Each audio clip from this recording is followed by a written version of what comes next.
చేసుకున్న కార్యక్రమంలో Kanigiri YCP incharge Daddala Narayana Yadav మాట్లాడుతూ వైఎస్ఆర్ మరణానంతరం ఆ పాలన తీసుకురావాలనే లక్ష్యంతో రాష్ట్ర వ్యాప్తంగా పాదయాత్ర చేశారన్నారు.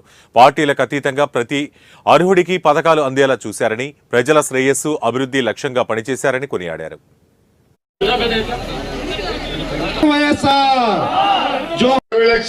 అవి ఎక్కడ ఉన్నట్టు ఏం చేసినట్టు ఏ ఒక్కరికి కూడా తెలియదు. కానీ నిన్న గెలిచిన అంటే కనిగిరి నియోజకవర్గంలో వైఎస్ఆర్ కాంగ్రెస్ పార్టీ అంత బలంగా ఉందో మిమ్మల్ని అందరిని చూస్తేనే తెలుస్తుంది. రేపు రాబోయే రోజుల్లో జగనన్నని కనిగిరి నియోజకవర్గంలో వైఎస్ఆర్ కాంగ్రెస్ పార్టీని మీరందరూ గెలిపిస్తే జగనన్న మళ్ళీ అసెంబ్లీలో జగనన్ననే నేనని సీఎంగా ప్రమాణ స్వీకారం చేస్తారు. జగనన్న ప్రమాణ స్వీకారం చేస్తే ఆగిపోయిన ప్రతి పథకం మళ్ళీ కొనసాగుతుంది. ఈ రోజు జగనన్న ప్రవేశపెట్టినటువంటి ప్రతి పథకాన్ని తుంగలో తొక్కి డైవర్ట్ పాలిటిక్స్ కి అలవాటు పడ్డటువంటి ప్రభుత్వం కూటమి ప్రభుత్వం. మీరందరూ అర్థం చేసుకోండి.